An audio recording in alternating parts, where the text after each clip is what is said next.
Fins al pròxim 2 de desembre estarà obert el termini d'informació pública de la construcció de la nova línia elèctrica entre Drall i Andorra de 220.000 volts. Les obres les vol executar Red Eléctrica Espanyola per millorar la interconnexió elèctrica amb el Principat d'Andorra.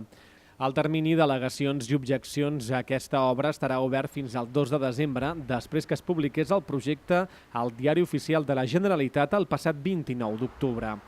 La construcció de la nova línia elèctrica afecta els termes municipals de Ribera d'Urgellet, Montferrer i Castellbò, la Seu d'Urgell i les Valls de Valira fins a connectar amb el Principat d'Andorra.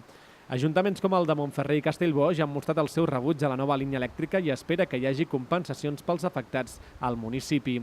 Per la seva banda, alguns propietaris de parcel·les afectades pel traçat s'han constituït en plataforma per poder presentar al·legacions al projecte i han contactat amb un bufet d'advocats. La primera reunió informativa d'aquesta plataforma d'afectats es farà dimecres vinent a les 7 de la tarda al Centre Cívic al Passeig de la Seu.